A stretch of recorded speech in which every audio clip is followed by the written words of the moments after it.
Bank and Sydney Union, places like that. But secretly, it's a social enterprise too. We create pathways for Indigenous kids to get into tech. But we're not going to talk too much about that because back in the 2010s, there were quite a few social enterprises that got started. And some of their founders have been people I've wanted to meet for years and didn't get to meet until today. So I'm geeking out here, guys. I hope you're excited because I freaking am. I've got a little bit of imposter syndrome.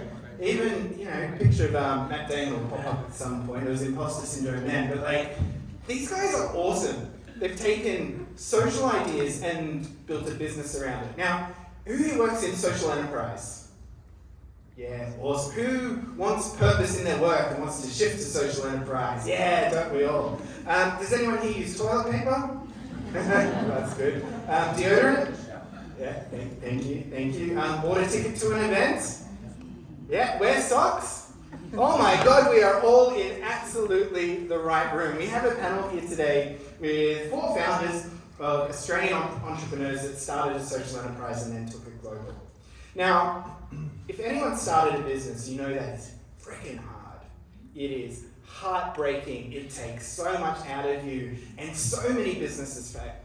And then the people we've got on stage who not only started a business, but given millions and millions to charity between them, have built it, in some cases without being able to get investment or funding, and made it happen. It's like, startup is hard, social enterprise is startup on hard mode.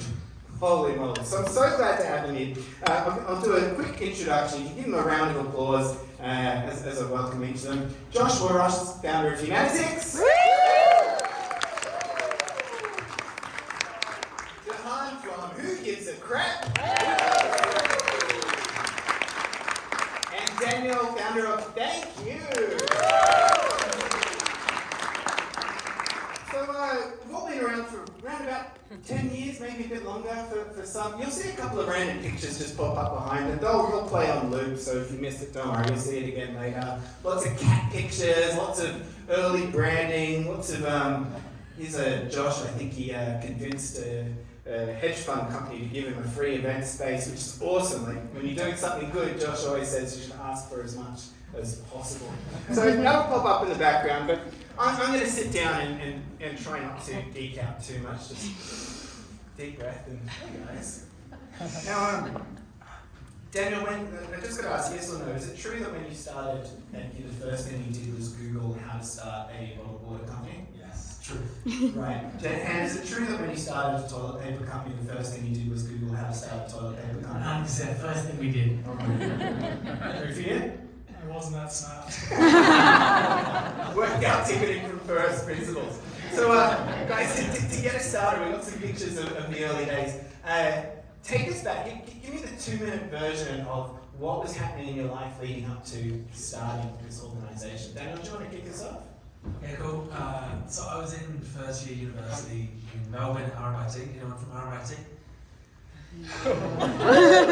Usually I would just tell people I went to university in Melbourne. Hopefully they thought I went to Melbourne University. I was actually heading in a very different direction in property and construction, and I was very moved by extreme poverty.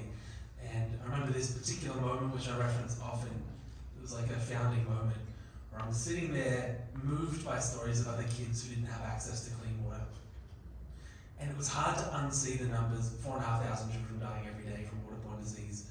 And you see that number next to 900 million people who don't have clean water, next to another number which said we spent $50 billion a year on bottled water. And to me, it just feels sort of wrong. And so, I'm not sure how everyone's mind works in this room, but it's hard to unsee that. And the thought was, what if there was a way to combine these two extremes? And that's all Thankyou is. Take consumerism, the money we're already spending, and do something good. So that's the idea, and that's where it began. And how's it going? It's hard just to put that out there, but we're going. We are, we've just launched, here we go, good timing, 35 new products, a whole bunch of new categories, and cleaning, deodorant, if anyone needs it, it's up here, hand wash, and expanding globally. Social enterprise does feel like business on hard mode, but the one part that makes it easy is the purpose that I think drives all of us in this room. So, you've done amazing. You've done absolutely amazing. Well, round of applause just for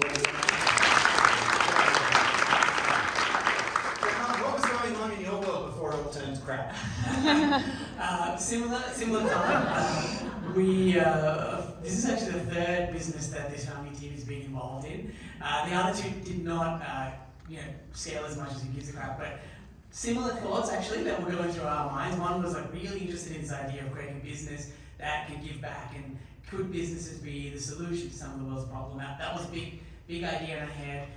Also looked at some of the numbers. It's very similar. The one that stuck up for us was the 2.4 billion people who didn't have access to a toilet. And if you don't have access to a toilet, so many things are much harder for the outcomes for those people. That stood out to us. And the other one was puns and toilet humor. Love that, still do. But thought it's really interesting. Could you tackle a serious problem with a silly and delightful message attached to it? So those three things were what was going on in our heads, and they eventually, the business model idea, the big problem of sanitation and toilet humor culminated in Who Gives a Crap, and here we are today. Amazing. And how's it going? So far so good. We've scaled up. It's been about 10 years. We're in Australia, the US, the UK, Europe. Also feel kind of lucky to have come at a time when a lot of consumers were also thinking about the purchase decisions they were making and how they can choose social enterprises like us for everyday products and make a difference. So that timing we really benefited from that shift happening in the market. So feel very lucky as well. Yeah, well done. Round of applause, please. Alright, so impact in water, impact in sanitation. Josh, what was motivating you? Yeah, so I started Humanitix with my best friend Adam, and it really was the how and why around friendship. We both wanted the best for each other, but I was working in a hedge fund, he was an engineer working in management consulting. We were in our mid-20s and we were hating it. And we did a lot of hiking, we lived together, backpacked. His parents are like my second parents, so get a lot of time to talk when you're walking. And we were just scratching our head, like the biggest thing of our week is work. The biggest project of our life is our work. How do we align it with something we care about? And we broadly cared about a few things, like the environment, inequality, of which education is a big part, fundamentally good things, staying out of politics and religion. We were scratching our heads, and we found out about social enterprise, and we were inspired by other great ideas. And we're like, cool, we can use our skills in something tactical. And we took the most boring approach. We sat down and analysed industries, and we thought, which one is the most ripe for disruption? Tech seemed to be where all the money was at, so that ticked a box. And then we were like, who hates ticketing platforms? Everyone. One of the sponsors. They rip off the artists and entertainers, they rip off the customers. There's billions and billions of dollars globally. Surely this can be different. Could we reimagine in ticketing so it's a non-profit where all the fees go back into community projects and stick it to the man? And so some amazing people joined us along the way, and it was a real hustle. But you're going to ask me how's it going. So it's going well. Australia and New Zealand are at scale, and we're making heaps of impact through our projects. And we've got an office in Denver where I've spent a lot of the last 2 years. And it's going really well, but early days. I love how you call that early days, because I just see like this momentum and hard work all coming together. Can we give a round of applause to Humanitix? I'm so looking forward to South by Southwest using your platform in the future. Okay, guys, I fucked up. That's where I started before doing socks. I started a 3D printing business thinking we could do sustainable manufacturing to change the world. So unknown business model, unknown technology, unknown market, idiot 24-year-old, recipe for disaster. So the next time I do business, I'm like, I've got to make this as simple as possible. Socks, how much simpler can that be? Social enterprise driving funds to charities like Engineers Without Borders. They were the first one we supported because I was sitting on the board of Engineers Without Borders. There's puns in every category here, John. We're in the right place. And look, we set up a stall at Glebe Markets, just a couple of suburbs away. Wasn't even our socks at first. We made packaging and put other people's socks in there, and just asked why people would buy it, how much they'd buy it for. And now, 10 years later, Matt Damon wears them, Al Gore wears them. Oh God, I didn't even have a beard then. And yeah, we've given a couple of million to the charity partners we support since we started, all off the back of socks. And the important thing for me is that it was going to be more than I could have done on my own. If I'd worked my entire life and maybe left a gift in the will, it still wouldn't have been as much. And that's what was important for us. And the new enterprise is coming out, Fund Labs. But we're talking about going global. Oh, thanks. We're talking about going global and getting out of this little country that sometimes feels like the nice, safe beach resort at the end of the world. But before you go global, you've got to do something in Australia, right? So what were some of the radical ways you guys took over the Australian market? John, what did you get Simon to do when you launched the business? Yeah, sure. I mean, so we knew we were selling toilet paper, and who really thinks about toilet paper? So we knew we had to do something to get started that would cut through. And the best idea we could come up with was getting my co-founder, CEO Simon, to drop his pants, sit on the toilet, and to create a live stream that pledges that he won't get off this toilet until we raise the $50,000 we needed for our first order run. I was sitting at home quite comfortably, texting him saying, "Good job," but that was the idea. And it did work. It went viral at some point. He was doing morning television from the toilet. A couple of times the live stream got flagged for pornographic content. It wasn't. It was very safe for work. But whatever internet filters of the 2012 didn't think so. But fortunately, by the way, that allowed him to actually leave and go to the toilet while we reset the live stream. That single event really helped us get started. It got us the media attention. It got us the seed funding we needed, and most importantly, got us the first roughly 1,000 customers to get us going. And then from there, we slowly built through word of mouth initially. So that's how we started, and so watch out for the pornographic filters is my main message. That was a very long shirt he was wearing in a very cold warehouse by the looks of that stream. Hey, if you've got 50 hours spare, you can go back and watch it, I suppose, somewhere on the internet. Daniel, you guys did amazing. You got some early supporters, daytime television shows picked you up, 7-Eleven was a big supporter, but you knew the game was getting into Coles and Woolworths, so you decided to buzz them. How did you get their attention? So, I mean, we face the challenge I think we all face, which is how do you get big business to take you seriously? And for 5 years, Coles and Woolworths didn't. They said, cool idea, but it won't work on a shelf. And we would say, no, people will buy it. And they said, what proof do you have? We have a Facebook page. And like that's, you are up against it. In our space, you're up against brands investing $6 to $10 million in a product launch. So we didn't have it. So one day we launched a video on YouTube and we said, hey everybody, 2 weeks from today we've booked a meeting with Coles and Woolworths. For 5 years they've said no, but that's okay because in 2 weeks time when we go back we want you to come with us. Upload a post or a video onto their Facebook wall. Say Coles or Woolworths, if you stock the Thankyou products, I'd buy them. So that was the pitch to our little Facebook page and it worked. People did it, sung, danced, rapped. Did anyone in this room post or like or anything? Awesome. So thank you. Like legit. Like we watched them all night for the 2-week campaign. We're like, wow, there's our friends, there's our family, there's people we don't know, more people we don't know. Yes, this is working. 2 helicopter pilots flew for free. These 20,000 square foot banners. One said, "Dear Coles, thank you for changing the world." In brackets, if you say yes. We flew that over Melbourne, up the Yarra River. One flew here over the city in Sydney, and then went around the head offices for half an hour. And that got some attention.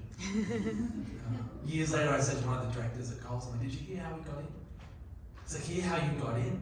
I was in our board meeting. The helicopter flew. Right? So we didn't know it was the board meeting day. But, so that was our way in. 5 hours after meeting Coles, 3 hours after Woolworths, they both said yes. It was one of the fastest new product launches in history of product launches in Coles and Woolworths, and it still holds that record because a few of you in the room were like, yeah, we'll post. Do you know what I mean? Like that, the power of people. So our story. That is so cool. Free helicopters. Josh, you've got so many ways you guys to go with this one. There's a story I'd love you to tell, which is, what did you guys do about salaries before you started? How did you pay rent in Sydney? How did you afford to eat when you started a charity as a business? Well, I opened up an OnlyFans account, took the dump on the toilet. You get 50 grand, so well done. So I had to. That's probably the only chance in my life I get to tell that joke. It's got less wholesome.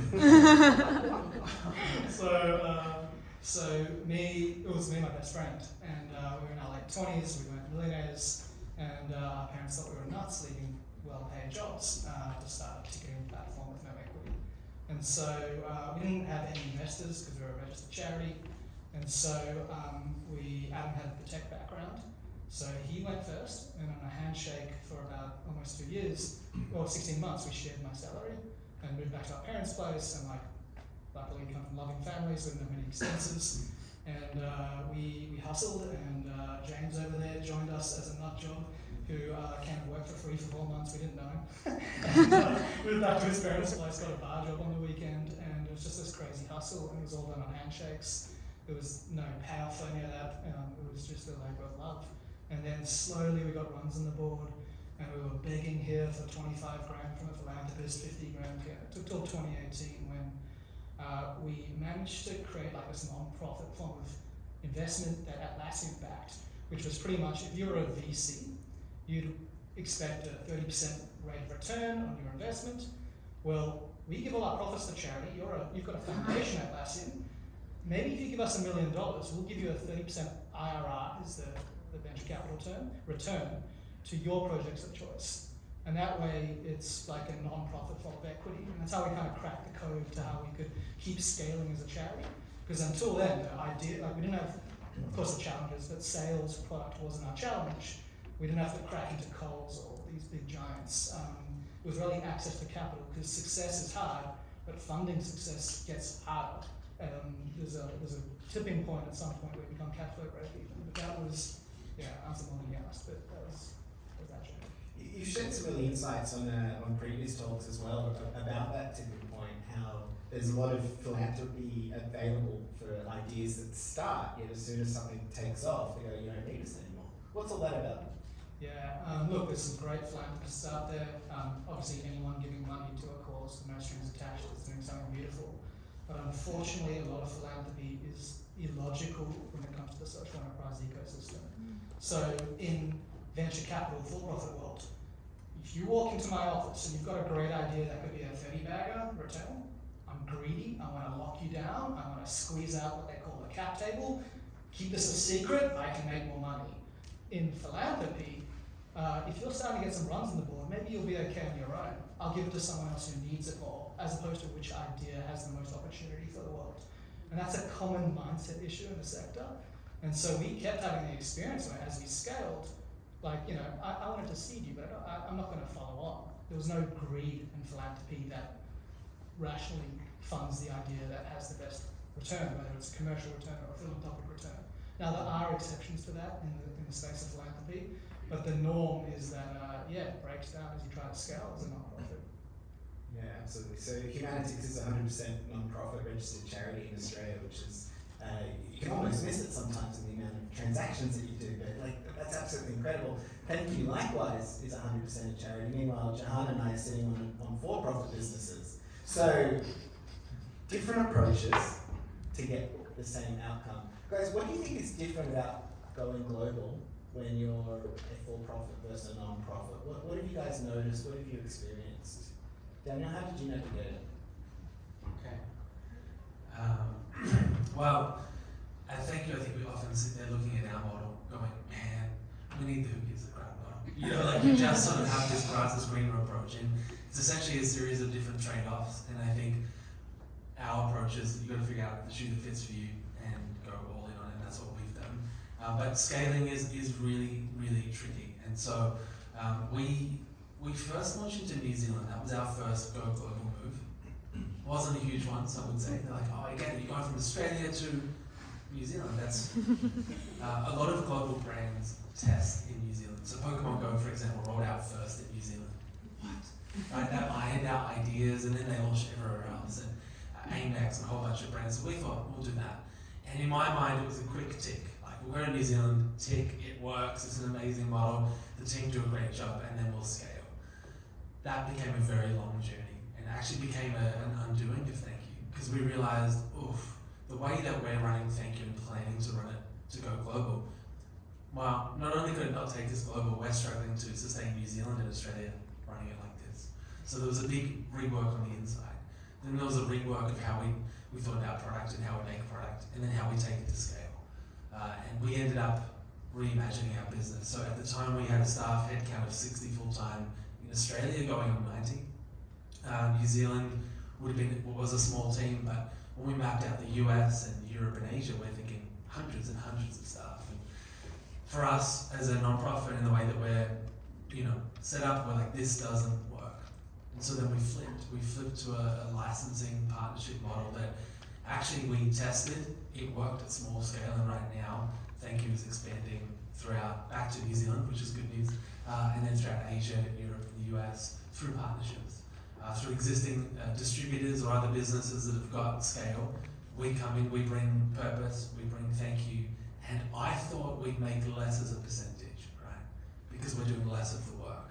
And this is sort of the magic of brand, the magic of brand licensing, but so far we'll end up making a higher percentage, and then hopefully if it sells, a higher actual dollar amount. So it means a few things we have to do really well, like keep bringing out innovation, marketing and brand, and actually our history, that's the stuff we got right. The stuff we fell over in was some of the scaling things that other organizations have figured out. So look, our journey's been long. It started with New Zealand, it started small, but it got us what we needed to take the next step. So you learned the hard lesson of New Zealand before going somewhere else, but you are now everywhere. Nearly. So nearly. We're coming everywhere. I would say these guys are truly global, and we are on the way, and we've got some catch up to do. But you'll see it's popping up in Asia, Middle East soon, and Europe after that. So I want to dive a bit deeper on how you managed to make that happen. There was a day when I was working at Humanitix, back in the day, working with Josh. Josh comes in and says, guys, Thankyou are doing this campaign, thank you to the world, we're going to record a video. What was all that about? Why was that day so hectic at Humanitix in support of Thankyou? So what were you doing?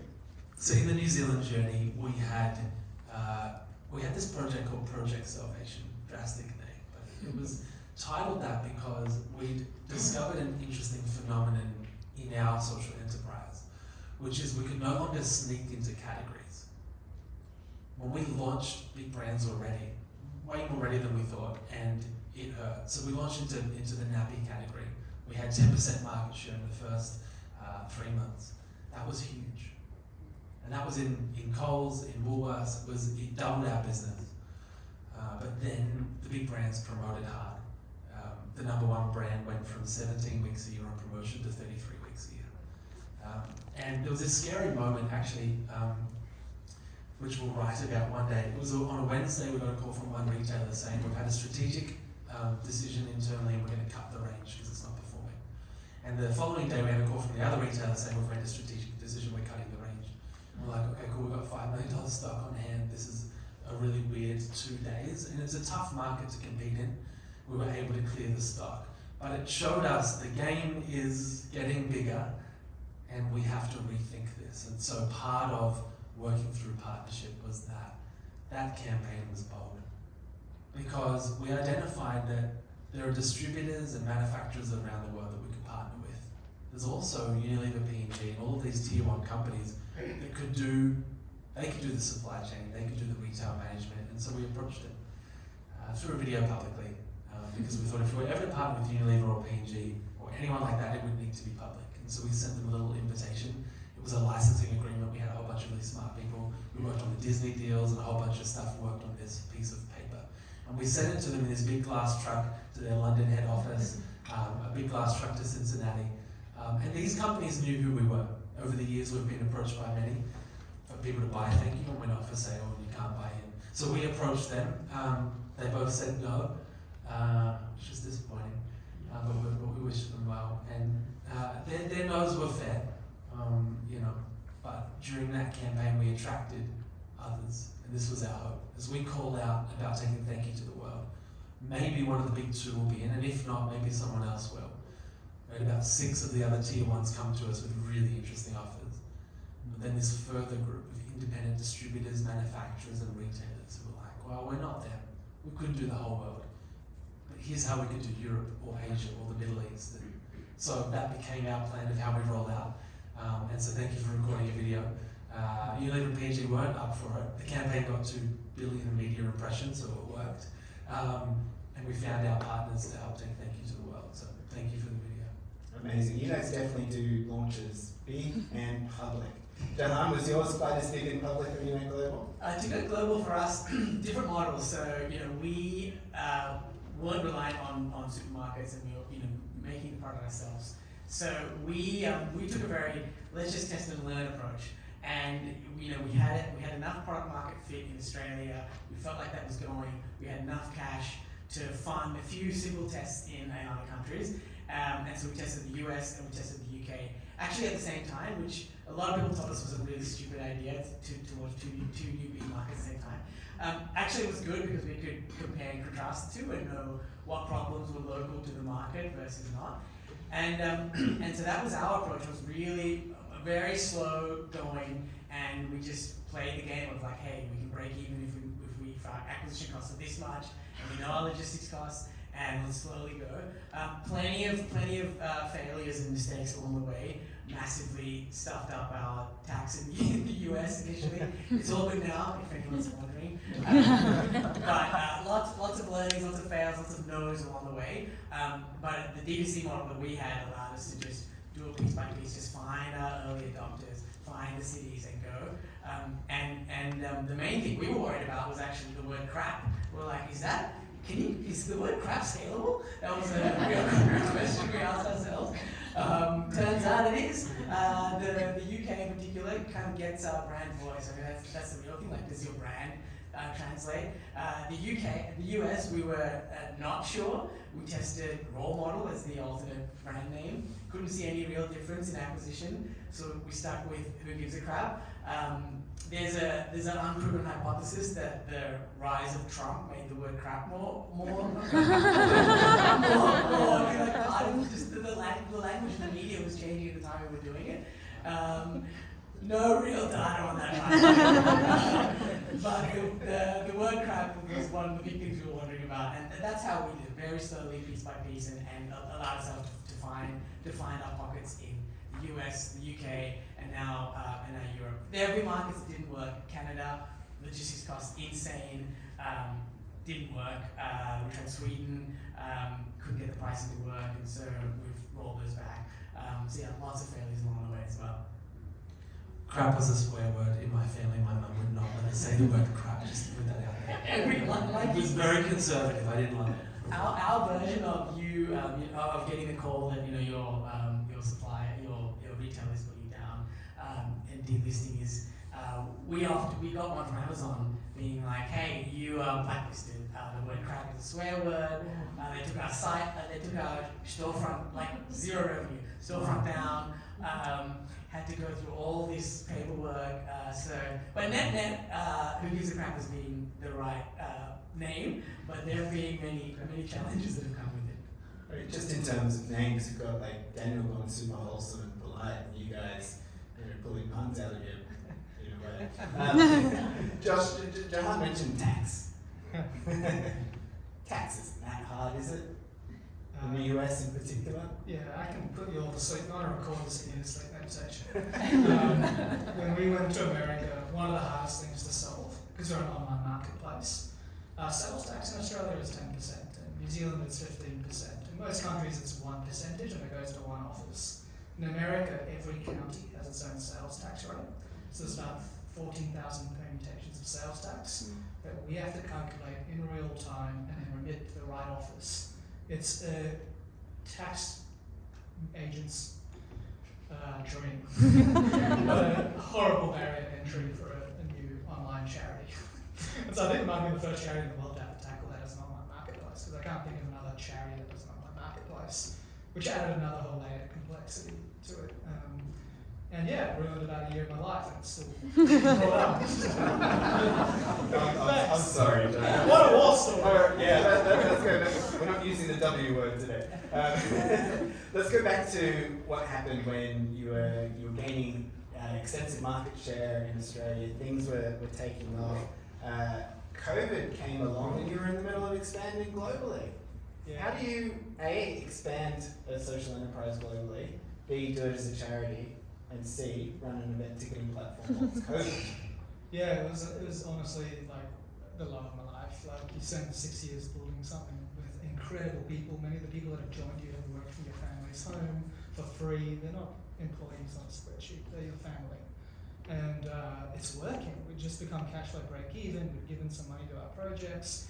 Me and my co-founder are flying around the states, meeting with different states to see if we can get incentives to open somewhere.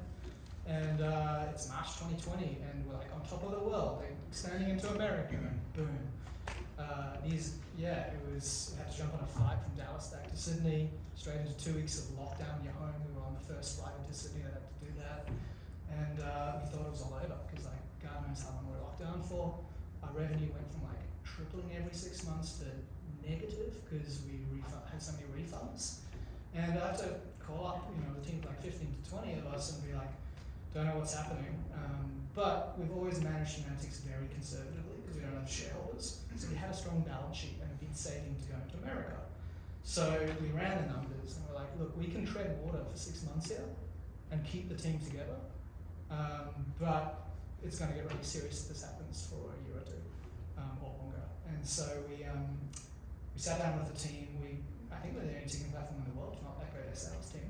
We got all our sales and customer service and everyone in the company just helping our customers. Because our event organisers were going through hell. They were losing their livelihoods. Event organising is a tough business. You have all this upfront cost, and the minute something goes wrong and it gets cancelled, like a pandemic. Not all, but a lot of customers are like, where's my money? And like, dude, the event was in 3 days. I'd spent all the money. I'm broke. And it's like, I really felt for the industry, but like, we actually had more work to do helping them postpone, refund, cancel. Like, if an event goes well, they don't need us. It works. So we put our whole sales team on customer service, and we got nothing but 5-star reviews. And then luckily, we ticketed a lot of non-sexy events, 10-person yoga workshops, all that, and that came back first, not this big sexy stadium stuff. So we ground back, and like 6 months into it, we had to drop the team's salaries down to 80%, including us. And we provisioned that, like, look, we can do layoffs, or we can all drop to 80% for a few months. And everyone's like, 80%, let's do this as a team. So it's really beautiful. And then we came out of COVID, and literally revenue tripled.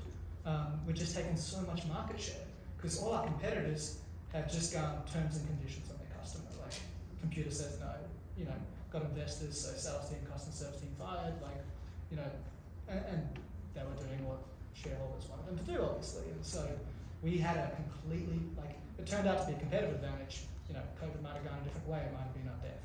The strategy to keep stuff. But it shows you what happens when you don't have shareholders, how you can reimagine capitalism.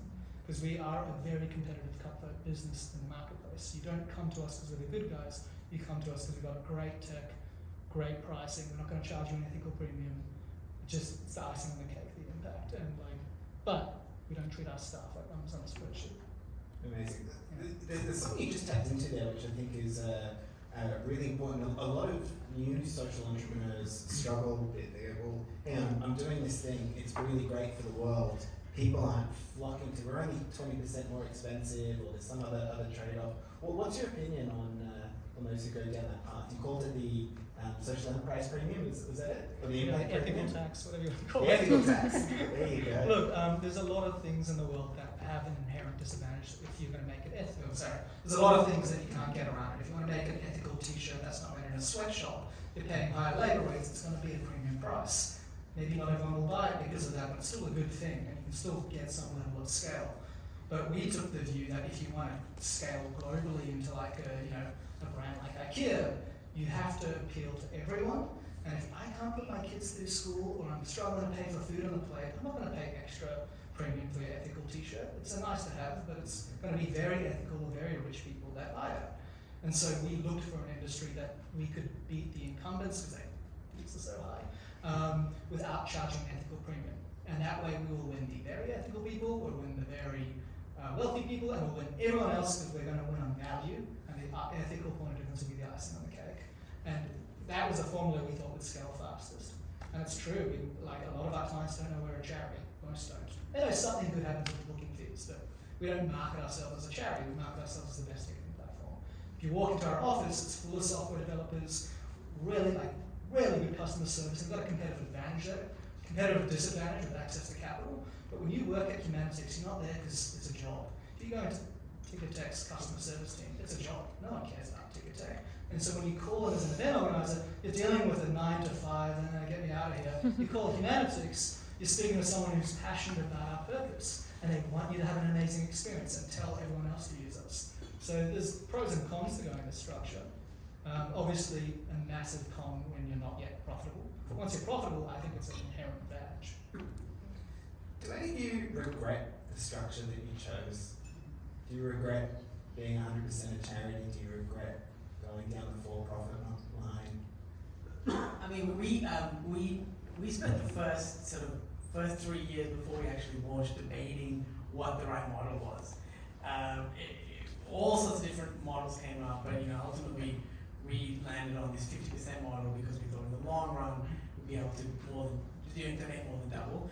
For us, that has worked, but I think there's a lot of common ground between the models, especially what you mentioned with purpose and the team you can build with that behind it. We have a lot of examples of where the fact that we're doing that and that model has really worked for us. Like for COVID, for us, it was obviously nuts toilet paper, like somehow these hot products. But that created a huge amount of stress for our team because we had insane demand, and at the same time that COVID was crazy and people didn't know what was going on with childcare and their lives in general.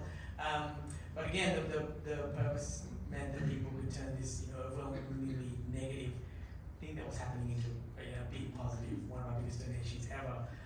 And so we definitely don't have any regrets of the model, but we thought really hard about it and before we even started. So that's part of these sort of founding stories that you don't hear. It was almost the 3 years or the number of years of chit chat before you even get to the starting line. And that was one of the biggest questions. Yeah, I mean, we've wrestled with the model. I don't think overall we've regretted it at all. Like, I think purpose and that strong grip on it is the secret. And we've often talked about, and Thankyou, purpose is the fuel on the inside. And I think often people think, oh, purpose, cool, marketing, consumers are going to love it. And we've actually had a mixed reaction in a bunch of our research on how consumers actually respond to purpose. People will say one thing, but what they actually do. But for us, the secret is what it does for the team. Innovators, I think, end up doing their life's best work because they pay the bills for them. But ultimately, this is for humanity, and I think that brings the best out of all of us. So we've loved that. I mean, there have been days where 14, 15 years in where you see other companies that started at a similar time and founders exit, and you're like, oh wow, they've done that amazing, and the thought, people often are like, oh, what's your exit plan? I'm like, oh well, one day we finish, that's the exit, so yeah, it's an interesting one. We don't regret it at all, but we almost did. Like, we almost failed in 2018 because we were growing so quickly and couldn't access the capital, and then we got lucky winning the Google Impact Challenge and Atlassian getting behind us. But for us as well, it was, I think different models, some need to be for profit, social enterprise, I'm not religious about it being non-profit. But for me and Adam, it was way more intellectually interesting to try and do it as a charity. Like, we are a charity tech company, doesn't really exist in the world, competing with Silicon Valley, Sequoia-backed, ruthless companies. And can we win with no equity? What does it mean for capitalism if you don't have shareholders in the mix? What are the pros, what are the cons from an HR perspective, from a marketing? It's like, I've got one life, I want to spend it on interesting work. And that is such an interesting challenge. I mean, I really bought into that. So, but yeah, we would have converted to something like a who gives a crap model if philanthropists weren't going to come to that journey with us. And it's a sophisticated journey. You mentioned the funding disadvantage. Like, even in the 50% model, that is a head scratch when you talk to the banks. I do think the tide is changing. The Atlassian example, like, there's a lot of new models, a lot of different investors that are seeing the value in models like this. We talked to a range of bankers, and I think only once did someone say to us, well, could you just go back a slide? Did you say you donate 50% of your profits? Like, what? That actually didn't happen. I thought it would happen a lot more than it happened once. So yeah, that even with the 50% model, there's definitely the the financial world is changing to be able to adopt it and adapt to these models. And I feel like, because we often get asked by people who are starting a social enterprise, oh, how do we just replicate your model? And my first thing is like, ooh, before you do, like before you jump in, you've got to go on this journey. You talk about a 3-year wrestle. I mean, I remember you guys started Sheeping, which was 100% model, and you had all these like incredibly painful learnings, probably to live. It was painful to watch because it was a success and these challenges, but to live it would be worse. And so I think you have to figure out what is the right model for us, what shoe fits for us, and I always think it's good to have outliers, because outliers help kind of shift people's perspective. And so I think one of the roles that Thankyou plays up this end of the very, like the non-profit end of social enterprise, is not to say this is the right model and the rest are just weaker versions. It's not that. In fact, some may be stronger. We've got a job to do pushing this way, you push that way. The goal is that social enterprise replaces kind of the old model. Yeah. This is why I look up to you guys, because it's like when you created your charity model, no one had done it before. Like I recall, Josh had to get a special sign off from the tax office to recognise you as a charity, because you're creating a whole new model. You were having conversations with people who wanted to back you and just didn't know how to when you were a charity and it wasn't done before. Me and I was sitting on the board of a charity just before starting Conscious Step, and we were considering social enterprise models. We just started in Melbourne, and the Melbourne head office thought that was pretty cool. Maybe we should do something like it. But the charitable donors to this charity got wind of it and like, hang on, you guys aren't meant to run a business. You're a charity. Us big engineering firms, we run a business and we'll give you some money and you go and spend it wisely, but don't go and be entrepreneurial. That's our job. Oh, by the way, we're giving half as much a donation this year. It's like, how do you break that cycle? This is back in 2010. The only way to do it at that point was to get out of the charity sector with a commitment to giving back. And thankfully, there's good models now like B Corp, mission locked ways to make sure that as a for-profit structured company, you still make the impact first. But I'm very impressed that you saw that as an intellectual exercise and made that happen. And yeah, the advice I give to social entrepreneurs just starting out as well is just register a for-profit business until you validated your model, because you can do it in a couple of minutes online. From the outside, it looks like starting a charity is a hell of a lot of paperwork. We did exactly that. We were a PTYPD until we knew the idea works, because as an entrepreneur, the last thing you need to do is deal with regulation. So you can easily go from for-profit to charity, not so easy the other way around. Tim, was there anything you wish you knew before you went international? Where to begin? Yeah, okay, so definitely the tax thing, that was hard. Another one that we really now realise is when you start to go international, you should, especially with the social enterprise, I think different countries are at different spots on the journey of consumers coming along that. And so there is a bit of timing sometimes that you have to hope you catch the wave right. And that's another big part, I think, that's unique for models like ours. I think right now, a lot of consumers around the world are like seeing this model, but that's something to keep in mind. And the last thing is like, it's a very powerful growth lever to expand in new markets, but it does definitely come with complexity of, even just on the team side, managing people around the world, or and building a culture of people all around the world. That is a true challenge that comes with it, but I would recommend it as a way to expand. It's a very interesting way of doing it. How do you solve the culture challenge? The culture challenge. So we've been remote since before it was cool. We've been remote first for a long time, and we've gone to a bunch of workshops on people sharing how they scale their culture, and they have frameworks, and they have all these different metrics. And our way of scaling culture is the first 5 minutes of every meeting is just chit chat, like designated talking crap, basically, time. And if you add it up, 5 minutes of every meeting is actually quite an investment.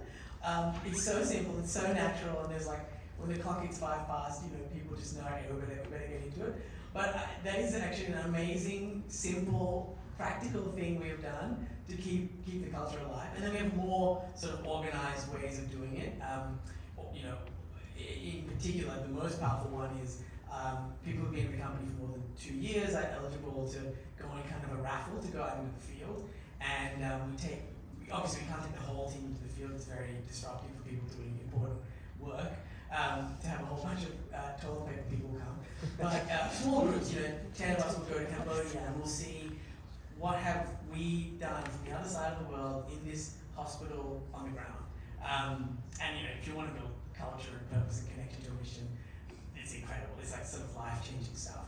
So everything from chit chat to going to the field, like that's how it is. But the chit chat one is really good. Yeah. Talking crap, you heard it here first. Any other thoughts on what you wish you knew before you went overseas? I feel like we're still on the journey, but what's interesting is we've been offered at times a lot of golden tickets, and so tempting, and we would wrestle and have great advisors and play out, okay, if we did take this, it'll open up this scale and it will get us a whole bunch of media and it'll be really cool. But what does it do to the ultimate mission? And I'm very grateful that we've had some people on the journey, because at one point I'm like, let's just do it all. Let's take, how could we turn that down? But there's been some really interesting counterweights to those points that are very much about mission and about designing for the end game and then just sticking to that. So I think we're probably too young in our journey to speak with a lot of wisdom, but I would say that golden tickets are very tempting because you can make short-term impact and we're all in it for impact. But I think this is a sector that should also be thinking more about the long game and the end game and designing for that. So. Josh?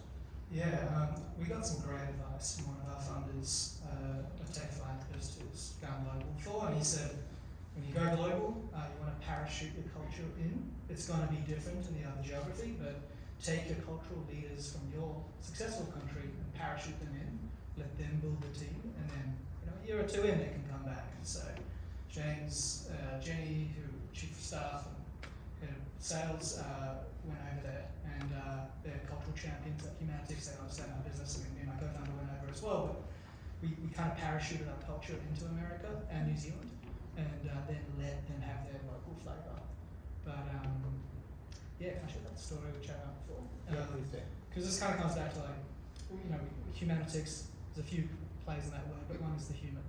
And with our culture overseas, we want it to be the exact same. Where it's like it's not an employer-employee relationship. I don't own Humanitix, so don't look at me like that. We're in this together, trying to change the world. And so one of our first employees in Denver is our Colorado office. He was in our sales team, and he's okay me to share the story. He stopped coming to work one day and tried calling his phone. He didn't pick up. It was completely dead, and we were in a pretty dodgy part of Denver, free office space at the time. And I remember him telling me his dad's a general practitioner in Nebraska, so we're too disorganized to have a next of kin and employment documents. This was literally like day two type of thing. And I start Googling his surname, Nebraska general practitioner, and I call this medical clinic, and I'm like, is this person's son? And PA's like, he's with patients, I'll get him to call you back. I get a call back 2 hours later. The guy's in tears. His son's been in and out of rehab with a drug problem, and he's like, you can't do anything, mate. I heard what you guys do. It's fantastic. You've got to let my son go. He's got all the support he can get. It's up to him. And I was like, well, I realized Shadow's James, my co-founder. I'm like, he's a really good kid. He's doing well in the job. So we call back with Dad. We're going to keep his job open because we exist to solve social problems. And this is a good kid, and he's still with us. And he's kicking ass as one of the leaders over there now. He's been clean for 18 months. And it's like, what I'm most proud of. It's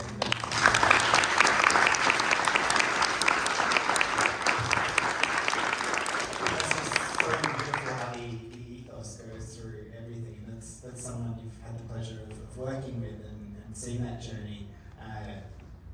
But each of the steps that you've taken towards sanitation, towards providing water, providing education, there's literally millions of people out there getting new opportunities they wouldn't otherwise have because of that. And so that's the first time I shared that story.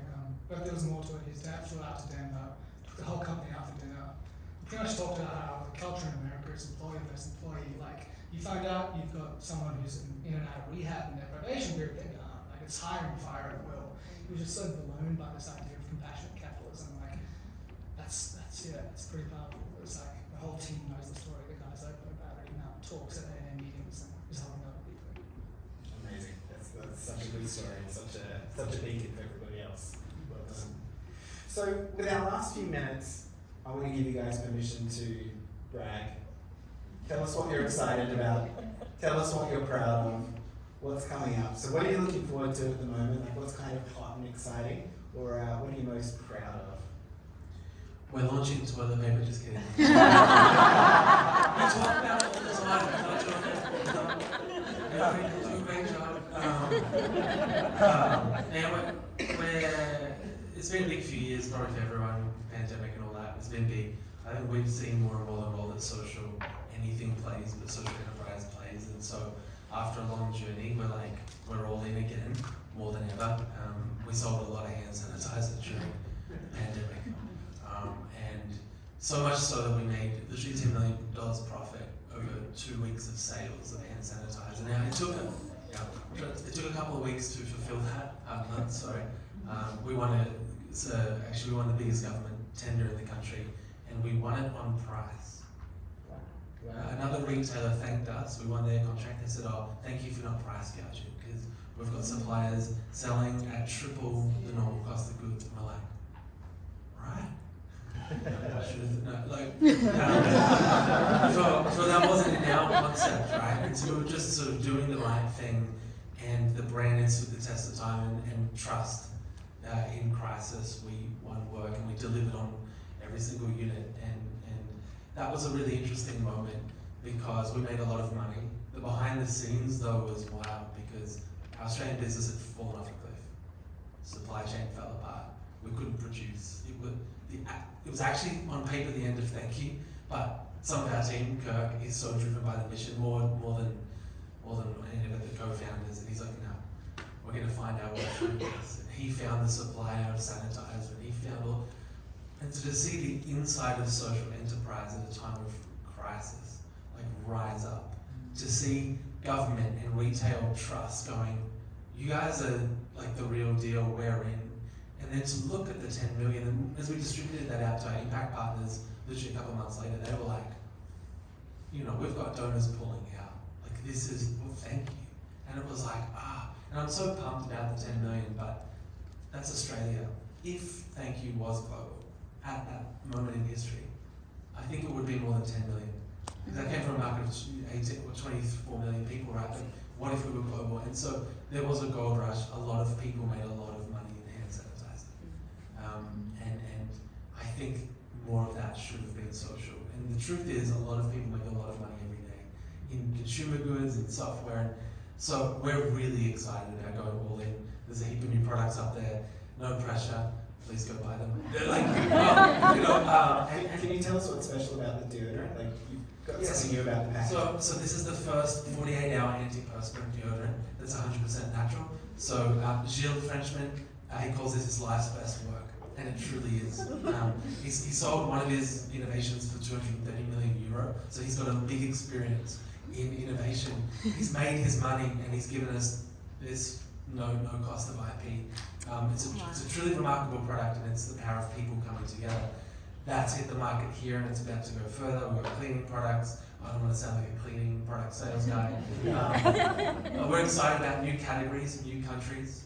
Today, $18.1 million has been distributed. We hope that's a small number when we go from Australia to the rest of the world. So we're pumped. Please buy product.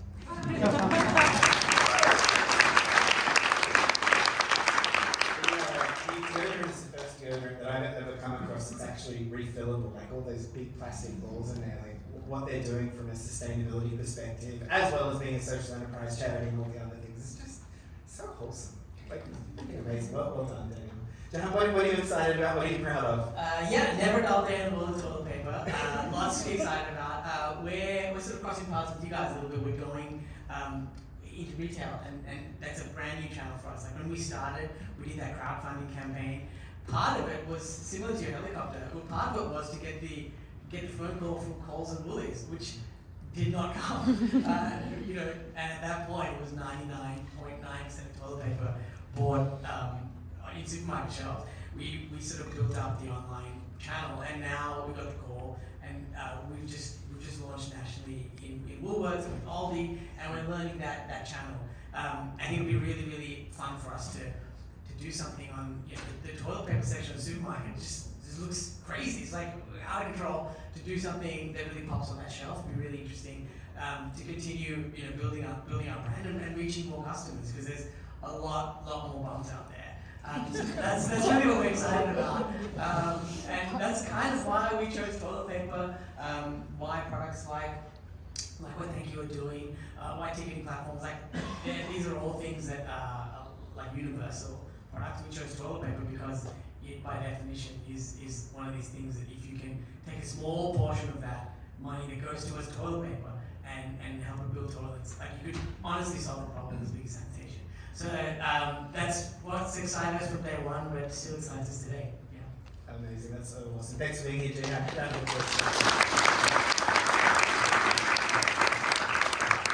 Josh, what are you proud of? What are you looking forward to?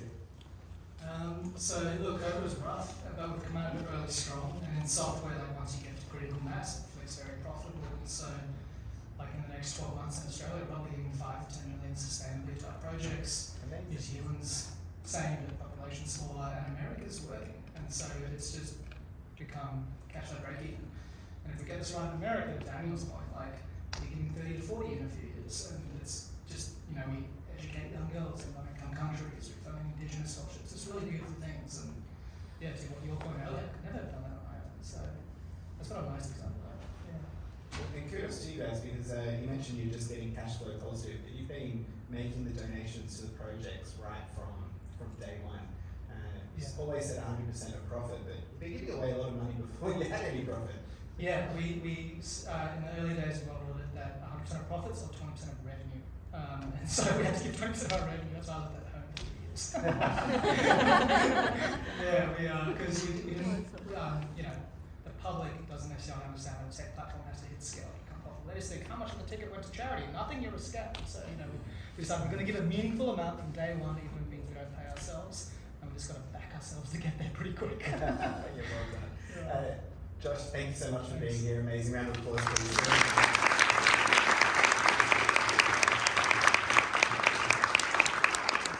Just to share one little thing I was proudest of, it's when we tipped over the 1 millionth tree planted because of the socks that we sell. So each supports a different charity, Trees for the Future, planted 1 million trees. I'm like, I could have spent a lifetime doing that. I would have really enjoyed it too. But sometimes we just do it through the selling socks. Ladies and gentlemen, we've had an incredible conversation with some incredible entrepreneurs.